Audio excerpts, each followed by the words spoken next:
Jim?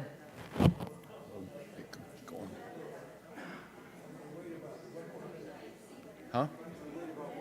Okay.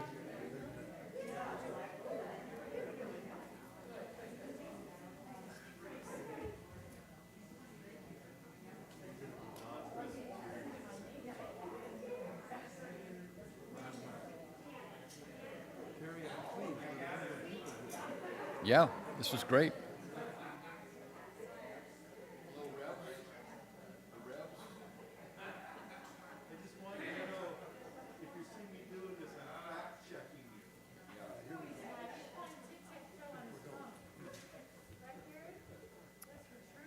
Listen, I'm all into alternative facts, so.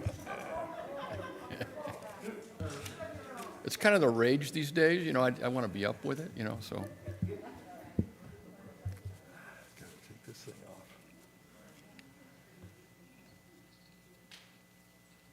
Oop.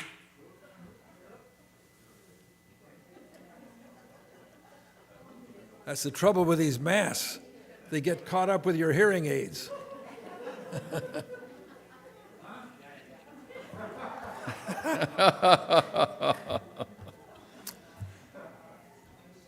Good evening and welcome to our musings for this year. And for the first time, we're back in Marwick after several years of not being here, and it's a delight to see you all here. I'm particularly pleased that we have Omar and Edgar doing the tech stuff tonight. Yeah. Woo! Because there's a good crowd here, and of course we have a lot of people watching. So this is a great evening. I just added up the number of people who have done Musings talks since 2012. It's 25. So Terry, you're a part of a procession of wonderful people. Yeah, I'm at the quarter century mark. Is that? That's right, the quarter century mark. Quarter century mark. A lot of the speakers are sitting in this audience right Okay. now, Oh, too. wow. Now the Yes. pressure's on. Yes. So we're going to have a scripture for tonight that Terry has chosen from the 12th chapter of Romans, reading from the Message. So here's what I want you to do. God helping you, take your everyday, ordinary life. You're sleeping, eating, going to work, walking around life, and place it before God as an offering.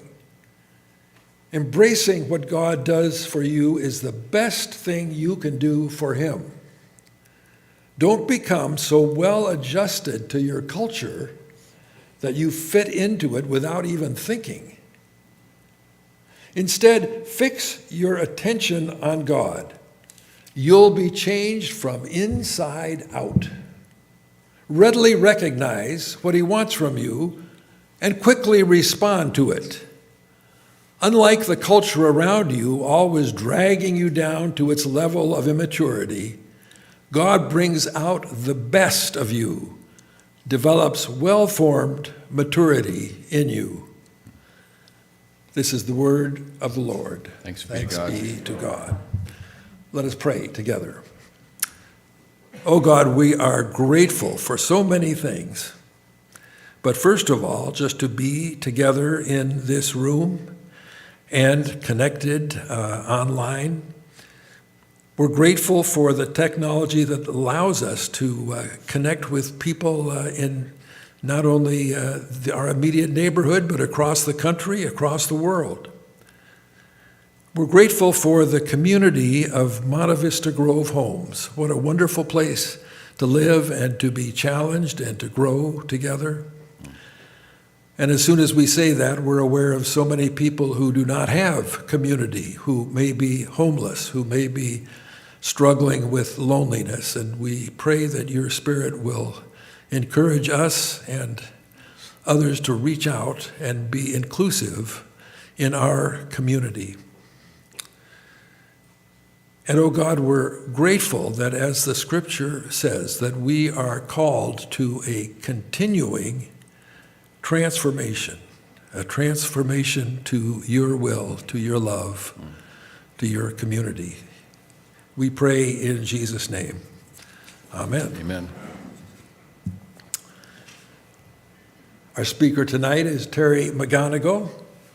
He received his MDiv in 1977 and a PhD in 1981 from Fuller Theological Seminary. He served Fuller through the Institute of Youth Ministries, the collaborative effort with Young Life and later InterVarsity Christian Fellowship to provide graduate theological education in the context of adolescent and collegiate ministry in cities throughout the United States, as well as in a variety of countries. From 1994 to 2021, Terry served as the Dean of the Chapel and Director of Church Engagement at Whitworth University in Spokane, Washington. Terry is an ordained Presbyterian minister with church planting experience in Colorado Springs, Colorado, and Spokane.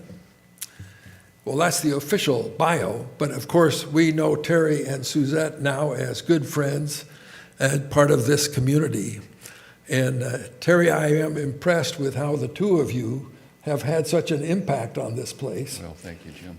Think of Suzette. She's got me showing up at the Wellness Center every Wednesday morning for pickleball. And Terry, bless his soul, has taken on the leadership of the Convocation Committee, which, of course, offers hour-long programs every Thursday. And I got a chance to do that for quite a while, and now Terry is doing a fantastic job of bringing speakers and programs to us. So it's with great pleasure and anticipation that I introduce Terry McGonigal. His topic is Turning the Corner, the Gospel Call to Continual Transformation. Terry McGonigal. Thanks, Jim. Thank you. Well, and it's great to see so many of you who are residents and staff here at the Grove, as well as local friends and board members who have come. Thrilled to have all of you, and a shout out to all of you who are involved in this conversation tonight online. There might be a few family out there, so greetings to you folks along the way. And any stories I tell about family, we'll make sure you get the last word to correct everything, clean it all up from what I say here, as well as other people who I know are viewing from a variety of places around Southern California, as well as other parts of the country. So the passage that Jim read has this wonderful phrase in it. You'll be changed from the inside out. God brings out the best in you.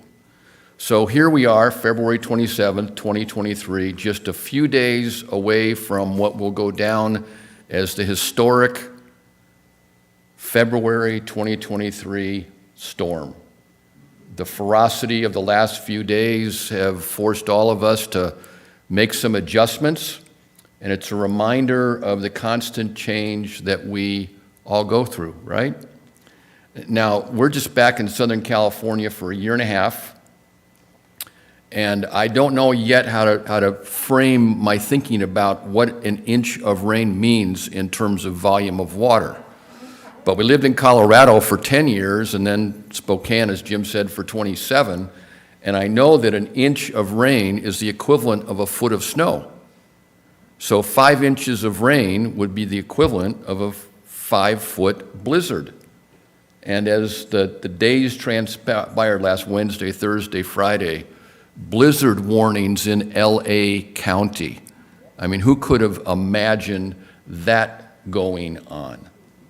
And as a result of the weather, which is completely out of our control, we've had to adapt. It's a reminder that we navigate life in a constant process of change, even though so often as humans, we resist that change. It's easy for us to see how somebody else needs to change, but we're going to be resistant to it. And so I want to think with you now about the process tonight of how this transformation takes place. I want to use an illustration on New Year's Eve, Suzette and I, my wife Suzette sitting right back here, we attended a breakfast of the Clergy Community Coalition. It's a gathering of about 75 ministry leaders and city personnel, the mayor, the city manager, the police chief, a variety of people. We were invited to come over to the Tournament of Roses offices there on South Orange Grove and to pray with the president of the Tournament of Roses. The theme for this year's parade was Turning the Corner. And after we prayed there in the Tournament of Roses offices, we walked out, and the police blocked off the northbound lanes of Orange Grove. So we walked about the half mile from there on the corner of Arbor and Orange Grove all the way up to Orange Grove in Colorado.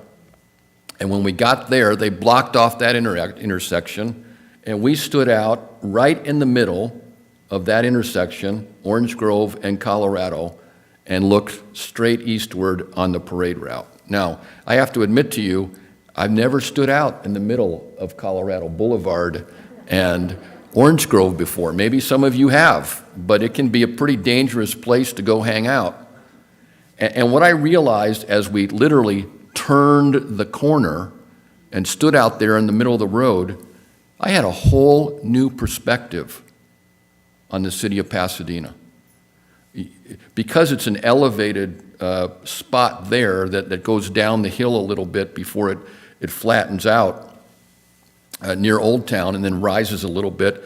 But the view going down Colorado must have been a mile or mile and a half. And I thought, there's the city just laid out in front of me. And because I happened to be in that place where I'd never been before, I was given the gift of a totally new perspective. Well, I want us to think about that process in our lives. How, as we turn corners, we are given new perspectives. And as I read the Gospels, I see that there's basically a similarity in a lot of the Gospel stories. Jesus uses people and he uses places to bring new perspective to the disciples. So, as an illustration, Jesus is in Nazareth, pretty much his hometown place, and he reads the gospel in the synagogue. And there's beginning revelation of who he is and what he's come to do as he reads Isaiah 61. But then he's in Capernaum, this mixed community of Jews and Gentiles, and that's where he makes his hometown for his public ministry. Interesting. He's branching out in terms of cultural exposure for his disciples. And then sometimes he goes to completely Gentile places like Decapolis, where he encounters this crazy demon-possessed man of all places in a graveyard. And he's chained to the tombs because he's so out of control. Or think about Samaria, a place the disciples didn't want to go. But it's at Sychar in Samaria that Jesus meets the woman at the well. And as the disciples follow Jesus to all these different places and see him meeting all these distinct people, their perspectives are being changed.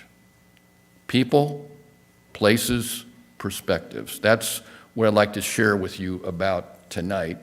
And then as we go through this, think about how God's Spirit has used those experiences in your lives. The people that you've had a chance to meet, the places you've been, how you know that you have been transformed, your perspective has changed as you've journeyed through life.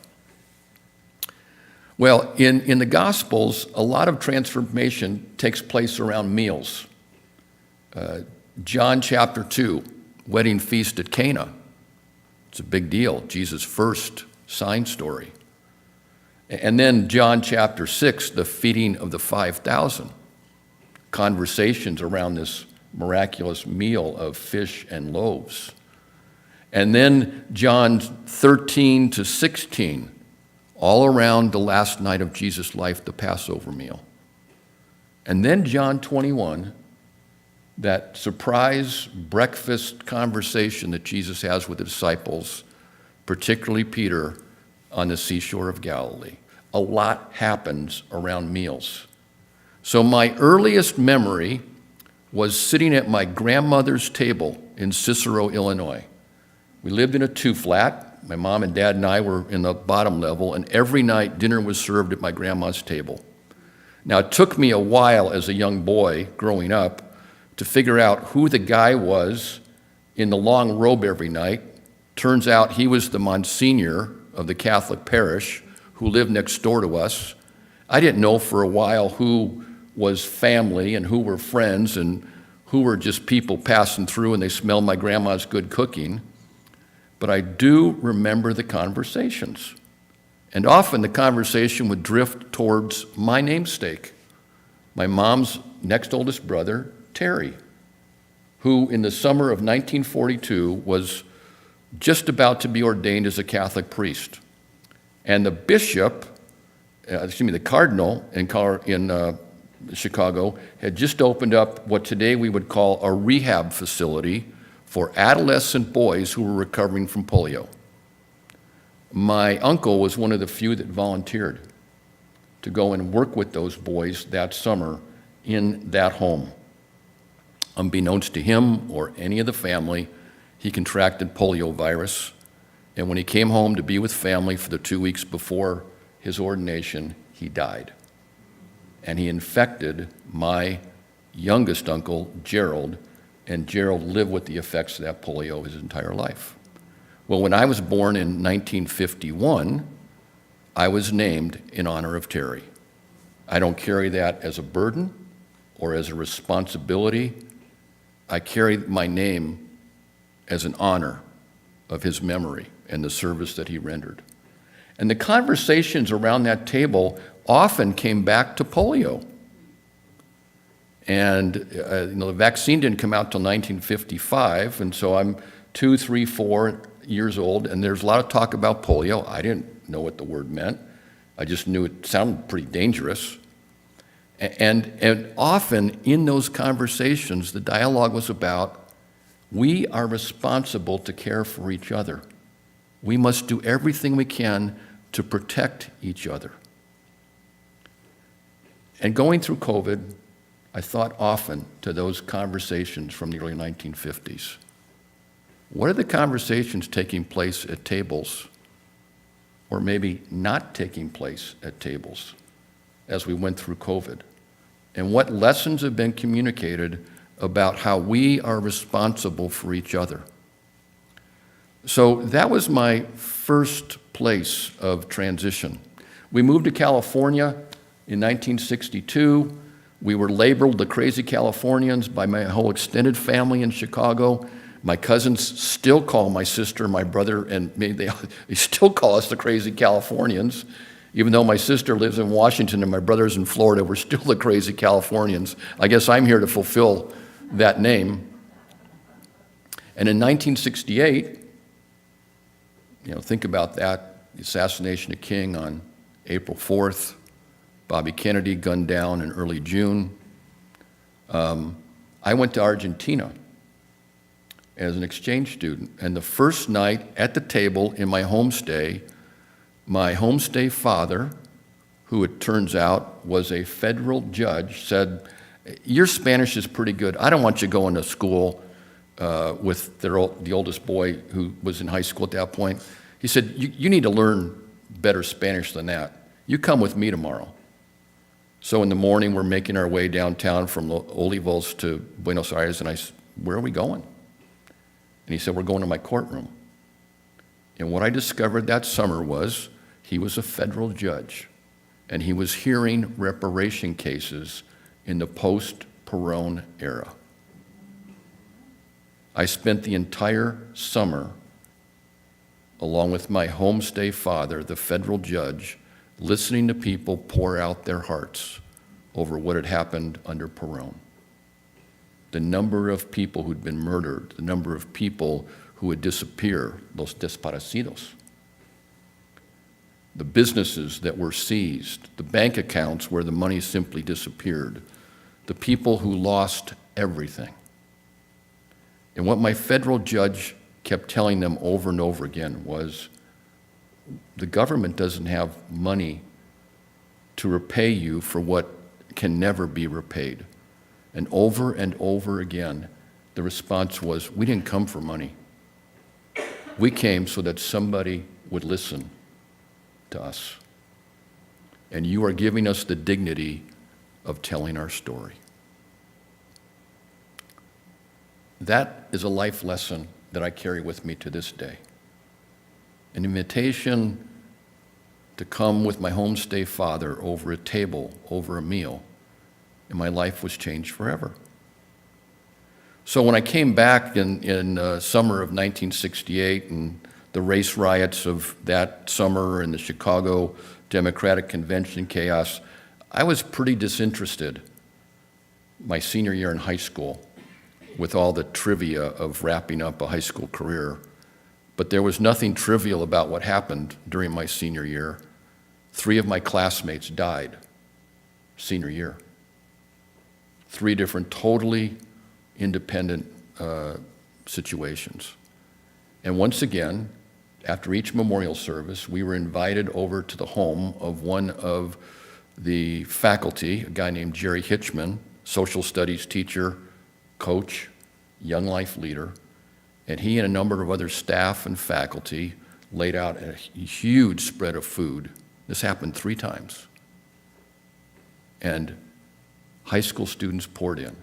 We didn't know what to say, we didn't know what to feel, but all I remember is those staff and faculty moving around the room and in the backyard and on the patio and listening to us. And near the end of my senior year, I can remember distinctly thinking, if that's what Jesus is like, I want to be like Jesus. And I found my life being transformed again because of sitting over a meal, stories, and people giving us the dignity of listening to us. I'm so grateful to Jerry. 3 years ago, for my 50th high school reunion, I tracked him down when I went back to San Jose. And a classmate of mine, Mike Coleman, and I had a chance to go over and spend 3 hours with Jerry. And at the end of that, he was weeping. He said, I can't believe you guys wanted to see me. And we said, we don't know what's going to happen tonight at the reunion, but here's what we know. This was the best part of the entire weekend, and it was. Well, after a couple years in community college in the Bay Area, I made my way south to UC San Diego, chose that location because of the very important academic reason that it was close to some of the best surfing spots in all of Southern California. And I volunteered to be involved in ministry in Escondido, and who happened to be leading that ministry? Bruce and Angie Armstrong, who live over in D97, literally 10 yards from our front door to their door. They had just come from La Cañada. Bruce had just finished up Fuller Seminary, and he led Young Life in La Cañada. And my future wife, Suzette, was in that Young Life ministry. And so Angie kept telling me, there's somebody, Terry, you'd better meet. And she was absolutely right. Suzette was everything that Angie said she would be. And I'm so grateful to Bruce and Angie for their part in my life transformation. And I'm grateful to Suzette for almost the 49 years of marriage that we've been able to experience together. People, places, change our perspectives. It was true in the days of the gospel. It's true in our lives. Well, during that 3-year period, one day, Bruce had to come up to Pasadena for some meetings, and he needed a ride, so I drove him up. And he said, let's just swing by Fuller. And so we walked into the dean's office. Glenn Barker, Bruce had gotten to know Glenn Barker well, and Glenn Barker turned to his administrative assistant and said, cancel all my appointments for the next 2 hours. And he walked me up to the corner of Oakland and Walnut, and we sat in Lucky Boy and had lunch. And we talked about studying the gospel and church history and theology. And what became very clear was that Fuller had no interest in indoctrinating anybody. What they were inviting people to was to enter into a community where each faculty and each staff person was living out God's grace and truth in distinct ways. And Glenn said, I think you're going to experience transformation here if you end up coming. Well, we did. I was hooked. We were engaged at that point, and we didn't know that the next 7 years were going to change our lives forever. We lived on campus, got my MDiv and PhD in biblical studies. Our first son was born right there. And when I went back for the 75th anniversary celebration in January, I could vividly remember seeing our young son, Keats, right there on the Central Mall, running in and out of all the palm trees. And we have friends. We are in small group to this day with people that we were at Fuller with all those years ago. Once again, God using people and places to bring us into transforming relationships.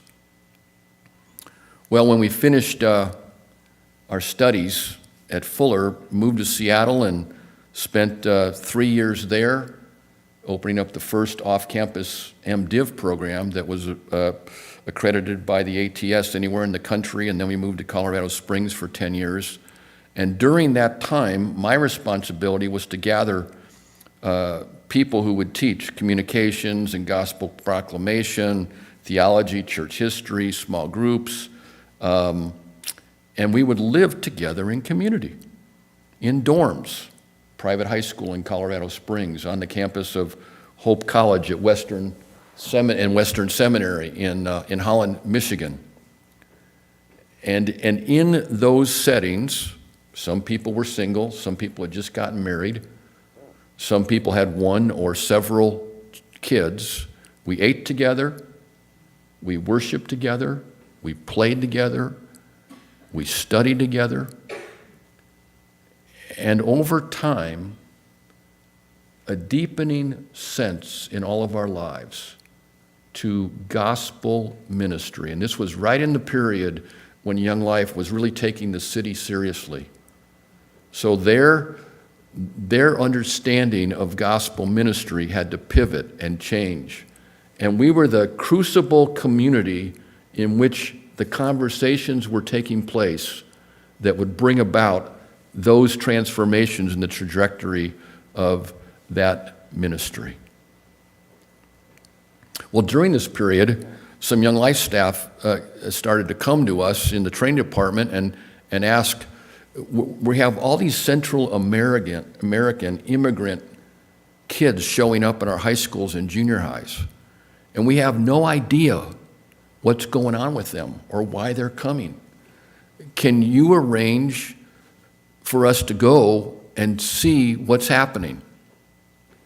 And so for a number of years, we took Young Life staff down to Nicaragua, because primarily at that moment in the chaos of the Central American conflicts, it was primarily Nicaraguan immigrant kids who were ending up in schools, and that's what we did. And we went and we sat and we listened and we learned and we saw for ourselves firsthand the tragic effects of the war. We saw the brutal tactics of the group called the Contra and how they specifically targeted mothers and children and the elderly.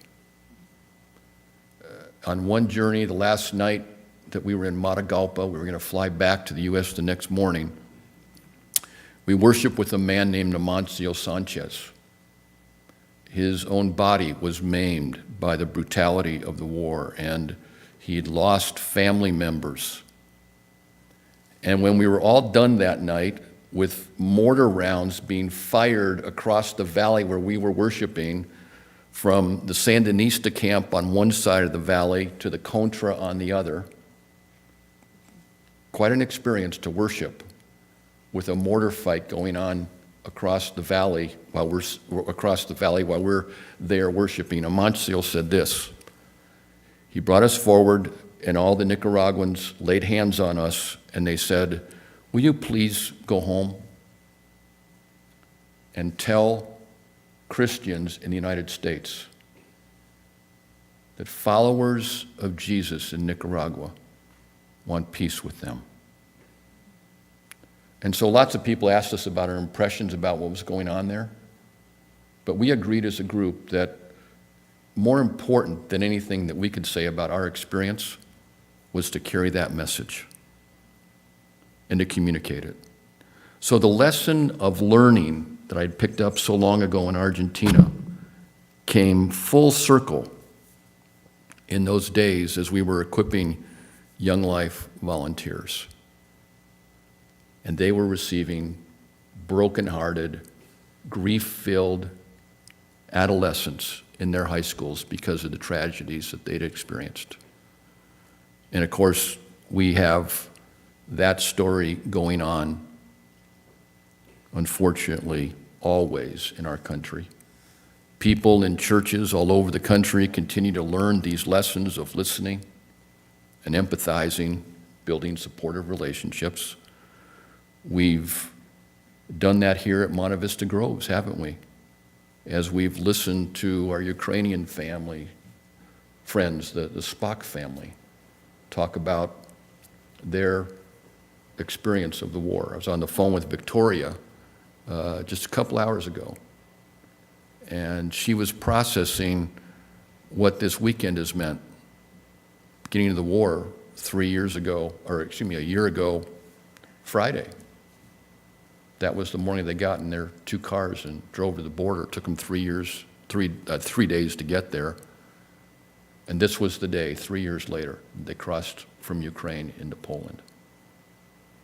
And all of that trauma, all that they felt and experienced and saw, it's so vivid in their memory a year later. And all I can do is sit and listen and give her that gift. Well, then our lives took another turn. Through some friends from our Fuller days and Young Life staff who'd made their way to the Pacific Northwest, we received this invitation to come to Whitworth as the Dean of Spiritual Life, faculty role in the theology department and campus pastor. We loved everything about our life in Colorado. We were doing ministry at Covenant Presbyterian Church with Monte Vista Grove residents Bill and Nancy Tybert in D88. And we loved our church. Suzette had a fabulous job teaching in a brand new kindergarten with a fantastic view of Pikes Peak. One whole wall of her classroom was solid glass. I mean, it was like the mountain was right there in the classroom. Our children were thriving in their schools. And within 90 days of the invitation, we were moving to a new place, Spokane. Now, Suzette and I went up for the interview, but we left our kids home. But Spokane looks a lot like Colorado Springs. Lots of mountains around, 4 seasons, lakes all around. I said to my kids, "Oh, mountain biking, skiing, you're going to have it all." Well, we drove from Southern California, where we've been on vacation, up through Seattle. And if you've ever driven the road from Seattle to Spokane, the middle 300 miles of the 350 between Spokane and Seattle is barren and desolate. And finally, my oldest son, Keats, there was a sign that said Spokane 35, and we are out in the middle of tumbleweed and rocks, and there is nothing on the ground. My son Keats was driving at that point. He looks over at me and goes, "Dad, how could you?" I said, "What are you talking about, Keats? How could you lie to us? How could you lie to us? This is the worst place in the world." And all I could say to him was, "Watch what happens in the next 35 miles." And the whole landscape changed. But I'll never forget that conversation that we had in that car about how he would have the process change. Well, who knew that we're going to stay there 27 years, 1994 to 2021? And as a faculty person during those years, I began studying the biblical theme of Shalom. This study was prompted by a book by Willard Swartley, professor of New Testament studies at Mennonite Biblical Seminary. And the title of the book is fascinating. Where is the missing piece, P-E-A-C-E, and then colon, finding the missing piece in the New Testament. And what Swartley says in the introduction is that the word peace in its various forms shows up about 550 times, as frequent as the word love. But when Swartley went and looked at the 50 most prominent New Testament theology texts that have been written since World War II up through 2000, the word love shows up in the index of every one of those New Testament theologies. The word peace only shows up in 2. A word that is as prominent as love. And somehow, for 50 years, theologians, biblical scholars, and the church somehow missed that. And so that's, if you want to know my life's passion, it's trying to ask the question, what does it mean for us to be people of God's shalom in our world and in our church today? So as I've studied that theme, it shows up all over the Bible. Here's one illustration, Jeremiah 29. Seek the shalom of the city, the prophet says, for in their shalom, you're going to find your shalom. Settle down there. Pray for those people. Build homes and plant gardens and have children to the 3rd generation. And I'm sure the people who heard that message thought, Jeremiah, you're an absolute fool. The right place for us is Jerusalem, not Babylon. We're Hebrew people. We belong in Jerusalem. Don't you get that we're in Babylon? Pray for these hated Babylonians. Don't you know what they did to our families, to our children? Psalm 137 says, you know what's going to be good for us while we're in Babylonian exile? To grab the heads of those Babylonian babies and smash them against the rocks. That's what's in their hearts. And understandably so. When we carry the deep wounds of oppressive violence, one human reaction, we want to lash out in revenge. But Jeremiah says, in that place, with those people, you seek shalom, knowing that they would be transformed in the process. And the Jeremiah 29 passage has an echo for us in the Sermon on the Mount. Pray for your enemies. Forgive others as you've been forgiven. Jesus is echoing prophet Jeremiah. So we had a chance to teach Shalom at Whitworth and worship around that theme in chapel and learn how to live that. And then because of my experience in Central America, I was invited to become one of the teaching faculty on the Central America Study Program. This program's been going on at Whitworth since the 1970s. Every other year, for an entire semester, a group of students, 15, 20, 25, give themselves to travel throughout the 5 Central American countries. Now it's become the Central America Service Program, where they land in Nicaragua and they are living in a homestay for 5 months in rural villages. And what they are learning is the lesson that I learned so long ago at my grandmother's table in Cicero, that the real action of transformation takes place at a table over conversations with good food.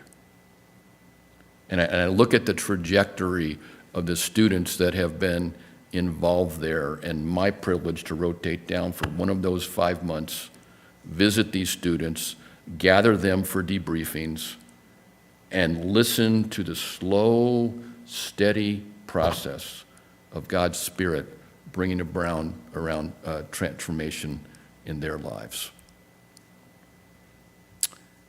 This last weekend, we were at a fundraising event for Whitworth, and some of the students that I spent time with in Nicaragua were in those videos, talking about the transformation that took place then that has set the trajectory of their calling for the rest of their lives. It just brought tears to my eyes. Working out Shalom in the context of community in a very different place than Spokane, Washington.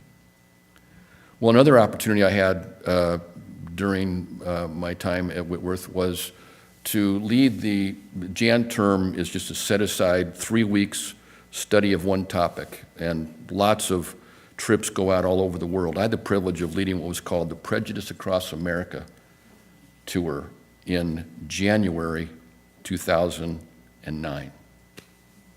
We flew into New York City. Next morning, we got on the train, went north, and we ended up at Abyssinian Baptist Church in Harlem, the Church of Adam Clayton Powell. And there was a lot of people there that morning.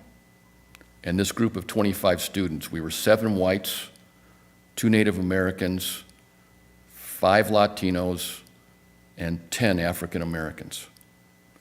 So we get up to the church, and the usher sends all of us as whites up into the balcony, and all the students of color got to sit on the main floor. And I thought, I couldn't orchestrate this any better. And afterwards, we got to sit and talk about the history of Richard Allen and the beginning of the African Methodist Episcopal Church, because the Methodists in Philadelphia would not let Richard Allen and the former slaves who had escaped worship on the main floor of that church. That's how the AME church started. And there it was, the transformation was taking place. The next morning, it was freezing cold, and we got on the ferry, and we went out to Statue of Liberty in the middle of New York Harbor. We're getting ready to leave after being there for quite a while. Couldn't find Marcos anywhere. So I told the students, spread out, how can you get lost on the island where the Statue of Liberty is? There's any place to get lost. And finally, I came around the corner of the pedestal. The wind was howling, and he was huddled down, trying to keep himself out of the wind, and he was crying. Marcos, what's going on? I can't believe I'm here. I just can't believe I'm here. I'm here for my family. I'm here for my community. I'm here for my country, because they can never come to the Statue of Liberty. This is not a safe place for them. That was Marcus's perspective. As a student who in 2009, a few years later, we would have called him a DACA student. That was his perspective. Well, we flew to Atlanta and get off the plane, drop off our stuff at the hostel, and we went right down on the Old Auburn Avenue, the Old Auburn Library, one of the largest holdings of civil rights history in the entire country. And Andrew Young was speaking, one of the people who worked on the movement with Martin Luther King. And his title that night, The Sheroes and Heroes of the Movement. And he spent about 90 minutes telling stories of people whose names, he said, you're never going to know the names of any of these people. They don't show up in any documents, but these are the key people who made the movement happen. And I'll never forget one line. He spent a long time praying about why every march started in a church. And he talked about the power of singing the gospel spirituals. Ain't nobody going to turn us around. He said, we had to pray the courage of God's Spirit into us. We had to sing that gift of spiritual courage into us because we knew when we walked out, some of us might be injured and some of us might be dead.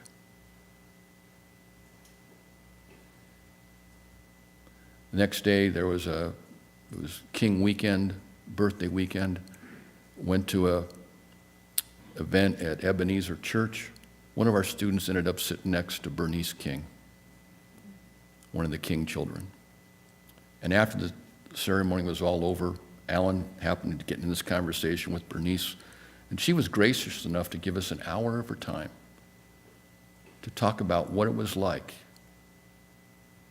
being the children of Martin Luther King and the trauma and the stress that they underwent on a daily basis. Whole different perspective on the movement. Next day, Raphael Warnock, pastor at Ebenezer, preached. He's a great preacher. From there, we got on a train, went to Washington, D.C., and we were on the Mall on Tuesday, January 20th, to see the inauguration of Barack Obama. Standing room only, from the Capitol all the way down to the Lincoln Memorial. And I chose to go sit on the steps of the Lincoln Memorial. Our students spread out, just to go anywhere you want all day. Just take it all in. We're never going to have an experience like this again. I sat next to a friend of mine, Jimmy McGee. Jimmy and I were born in Chicago. But I lived on one side of Cicero Avenue. He lived on the other side, probably separated by less than a mile or two. And we sat there on the steps of the Lincoln Memorial. Jimmy had brought his 3 sons in Atlanta and his wife, and as Barack Obama took the oath of office, we locked arms and Jimmy whispered into my ear, "This country just became a much better place for my 3 sons." That was January 2009. Jimmy and I stay in touch. And when I call Jimmy, I just listen. It's not his perspective now. He wonders about the future of his sons, now grown men. What's life going to be for them? What looked like transformation for the nation has received so much pushback that the sons of one of my dear friends now have to question their future and even their safety. And all I can do is listen to my dear friend. Well, one last story. So because of my role in campus ministry and my work on Shalom, there's an organization called the Council of Christian Colleges and Universities. It's about 100 Christian schools around the country. And in 2013, a grant was given to the CCCU, the council, to take faculty from Christian colleges and universities to Japan to be in Hiroshima and Nagasaki on the anniversaries of the detonations. And they asked me to go along as the campus pastor. So we were in Hiroshima on August 6th, and then Nagasaki on the 9th. And to hear stories from people who were young children when the detonations took place, and what that was like, and surviving that. Particularly, we listened to Christian people in both cities. In Nagasaki, the ground zero, the target for the bomb that was dropped there, was the Catholic cathedral. Nagasaki is the most Christian city in all of Japan. And that was the target. Well, the bomb was dropped, the wind blew a little bit, and it blew the bomb off its intended target. Well, and the detonation blew the entire bell tower of the Catholic cathedral off the building, and it fell on the side of the hill in one piece. And the bell was intact. And after the war, they rebuilt that cathedral and decided to leave the bell tower there. And the only way you can get to the cathedral is you have to walk up a very wide paved path right past the bell tower. And it's their way of saying, light shines in the darkness. Death does not have the final word. And that night, everyone walks up the path with lighted torches. And the Mass doesn't start until after dark. It was a stunning completion to our experience that whatever we have produced as humans to destroy each other, that does not have the final word. So fast forward just a few years. In January 2016, 18, and 20, I had the privilege of taking students to Hawaii for what is called a Jan-term study trip, but exclusively for freshmen. And we were way out on the west end of the North Shore of Oahu. And one Saturday morning, the students are getting ready to take their final exam, and suddenly everybody's phone lights up. Incoming missile from North Korea. Take cover. Do you remember this? And so we had trained for evacuations if there was a flood, if there was a fire. So we got to the vans, we drove 15 minutes to the local high school, and we knew we were going to go into this big cement block gymnasium. Because we're on the North Shore, if you've been there, you know that there's a mountain range that separates Honolulu from the North Shore. And so it was likely that we were going to survive the initial detonation, but probably then get radiated. So as we're driving, Suzette had arrived the night before. I looked over and I thought, well, if this is the way it ends, at least we're together. And then I thought, damn, no. I don't want our kids and grandkids to grow up not having either of us around. And I've got 12 or 15 freshmen in the back of the van on the phone with their parents, with their siblings, with their grandparents saying goodbye. Because they think in the next few minutes they're going to die. Well, within about 45 minutes, we knew that it was a false alarm. Came back to camp. Now what? And so we simply gathered those students in the lounge of the dorm, and we sat and listened. That's all we could do. Just presence, stories. And I look back now, that was about 5 years ago, last month,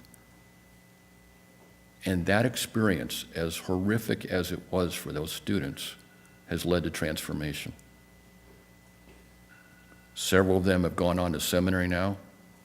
3 of them have decided, as a result of that trauma and the process of listening, that they want to be clinicians. And they're in graduate programs.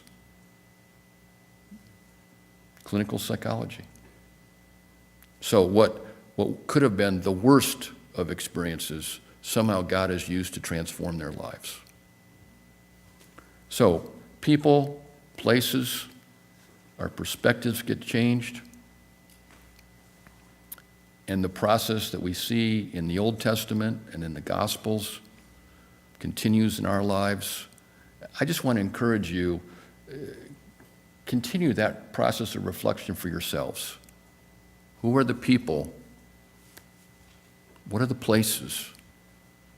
How have your perspectives been changed? How is God's Spirit continuing to prompt you in this process of continual transformation? So we'll stop there for some comments, some questions, some rebuttal, whatever you want to do here.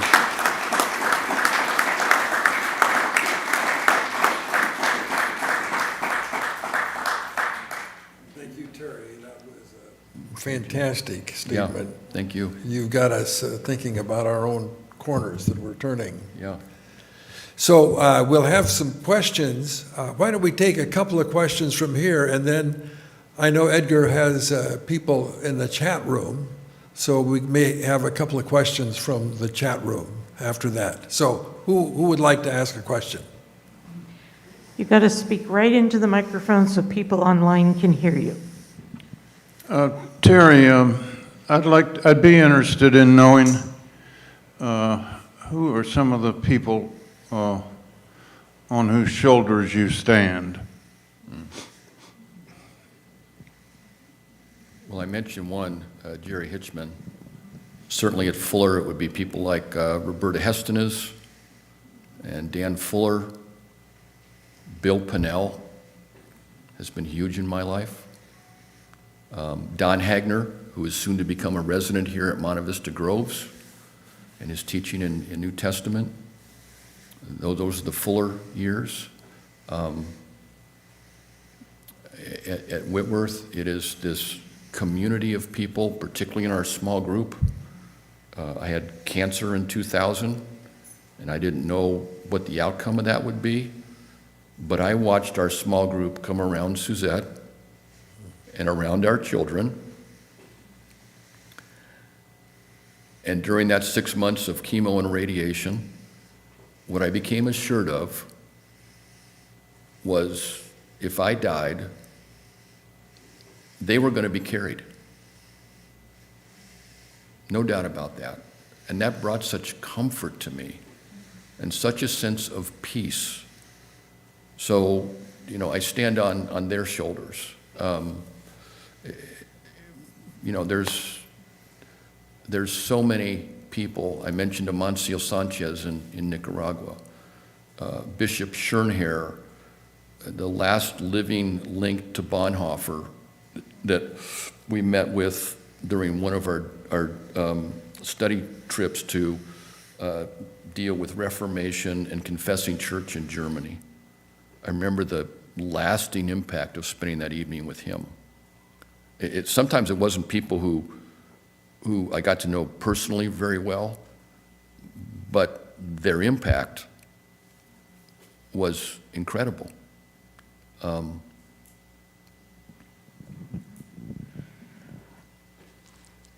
Terry, I really appreciated your talk because, for me personally, there were more commonalities in your experiences to my experiences and Henry's than differences. Mm-hmm. I mean, we're talking everything from serving in Escondido to serving in Latin America. Yeah. We did those things. And all of the understandings about Japan, and I had a member of my church who was a Hiroshima survivor, Mm-hmm. who ran home from school Yeah. as the bomb was dropped. Yeah. And an amazing person, her whole family died. I say this because I think we spend a lot of time in our denomination and in the church at large bickering about our differences. Mm-hmm. And maybe one theological point versus another, one seminary versus another. Yeah. But your talk reminded me that we're all in the same boat. We all love the Lord, and we have many experiences. We may have different ways of expressing that. Yeah. And but thank you. It's a good reminder to us. Yeah. So thank you for that. Well, when we go down this road, Joanne, of thinking about, choice, people and places and perspective, that's when the little stream of each of our lives flows into something much more significant that we would call the big story or the gospel story, right? Yeah. Thank you. Could we, Edgar, we got Anybody in the chat room that would like to have a question? No. No, okay. So Terry, obviously, the church, capital C Church, is in a very different place Yeah. in 2023 than even it was in 2017, 2016, 8, 19. The large churches are medium-sized, the medium-sized churches are small, the small churches are hanging on by their fingernails. Yep.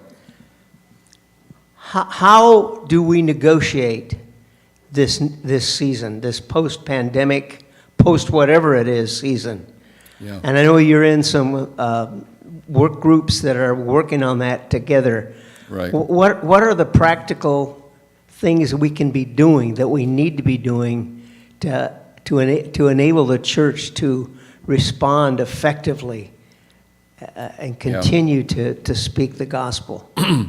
So I left my position as Dean of Spiritual Life, and I helped start this work called Church Engagement, funded by Lilly at Whitworth in 2014. So we're now in their 10th year. And we've received multiple grants during that period. One of the grants that we received in the end of 2020 was for a study of what we called the resilient church. And so we pulled together churches that wanted to ask exactly that question, Larry.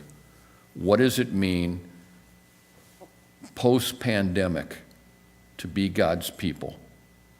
And so I'm going to give you a few learnings that we've heard from these cohorts of churches that are simply coming together and saying, we don't have any great ideas. What does this mean? First, there's been a growing trend in terms of smaller groups of people really investing in quality relationships with each other. I think that is a primary rebound of COVID, isolation, right? We learned how much we really need each other physically present in community.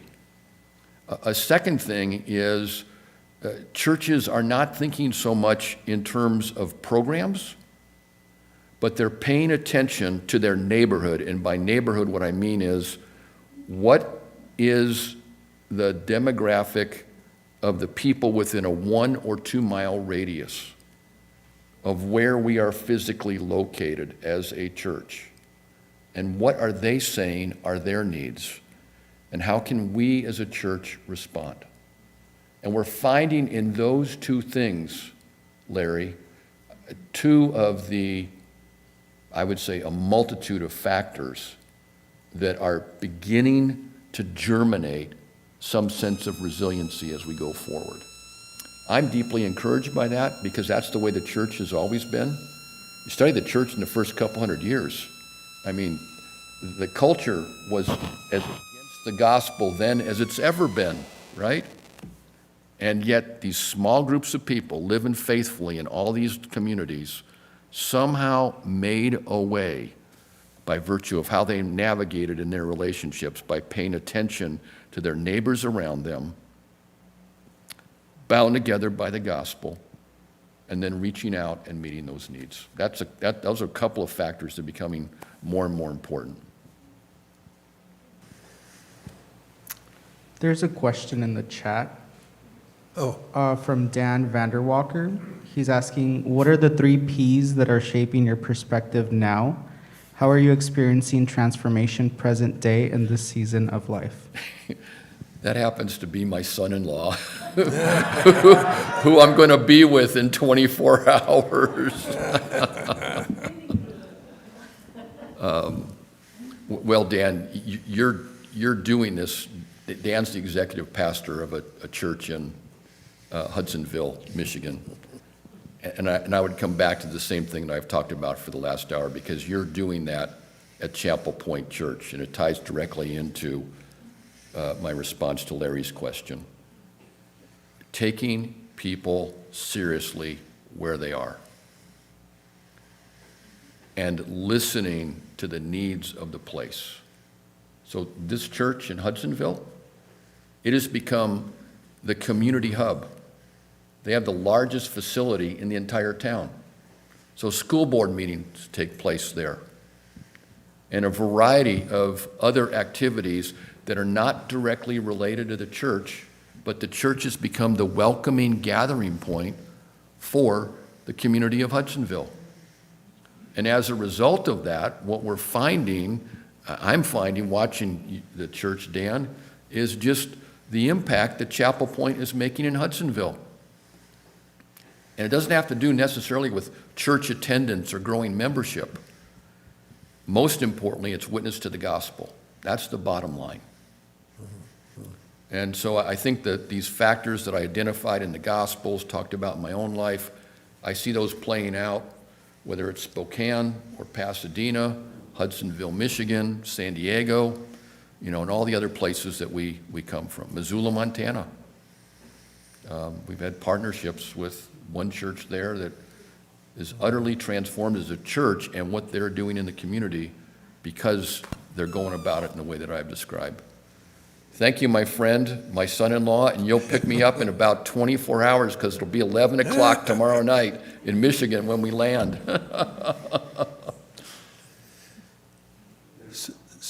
One more question from Gary here. Okay, I've been trying to listen to you as a non-Monte Vista Grove person, and so I've heard you use two words a whole lot. And I'd kind of like you to unpack them for me. Yeah. You've used the word gospel a lot, and you've used the word shalom a lot. Yeah, And I want to know, what the heck are you talking about? okay.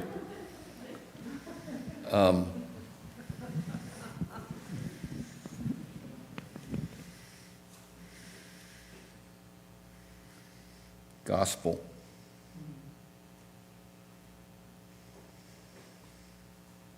Jesus moved into the neighborhood, and we got a chance to see God firsthand, full of grace and full of truth. That's a combination of my own paraphrase plus some Eugene Peterson. Jesus moving into the neighborhood, living out the very presence of God. And as people encountered that living presence of Jesus, their lives were transformed. We spent some time talking with some friends about the series The Chosen. Any of you watched that? Season 1, it basically, The Chosen is focusing on all the different people that met Jesus. You see Jesus some in the series, but it's more about the people and the effect of Jesus' presence on them after he's moved on somewhere else. So the very first episode of season 1, Mary Magdalene. From what her life was like before she met Jesus to the way it is now. Season 1 tracks Nicodemus. Nicodemus never has an encounter with Jesus directly in season 1. But Nicodemus keeps on running into people whose lives have been totally changed. And over time, something's going on here. Something's going on here. And he's still figuring it out at the end of season 1. So for me, Gary, to be a person of the gospel simply raises this question. How do we as a community live in our neighborhoods so that people can see and experience for themselves the grace and the truth of Jesus? Shalom. Cornelius Plantinga says it this way. Shalom is God's creation intent that all of life in all of created order flourishes and thrives with the abundance that God desires as a part of God's creative activity. And of course, that gets fractured right away in chapter 3 of Genesis. So from that point on, God's work in the world is, by God's Spirit and through God's people, bringing about restoration of what he calls penultimate shalom. At our best, even when we are with the most pure intentions, we can never get ourselves back to the garden. I don't think Judy Collins was right when she wrote those words in her famous Woodstock song. We don't get ourselves back to the garden. She's touching on something. There's a longing in all of our hearts for shalom, but we don't get ourselves back. That's the work of God in Christ through the Spirit. But we get to be co-participants in that lifelong process with all of the hurt and brokenness and grief that means we carry, as well as with all the joy and light and gladness of it all. That help a little bit? Oh, yeah. Yeah. I'd like to invite us to close our time together focused on what you just said about shalom.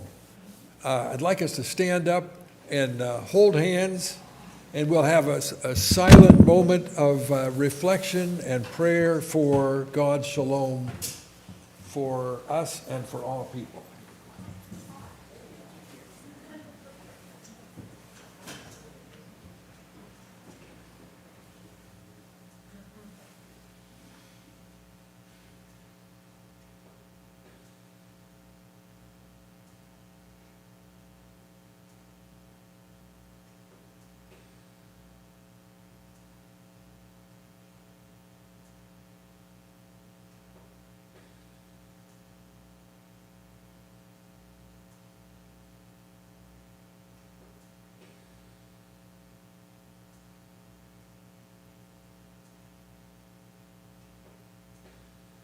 May God's shalom be with us all and with the world.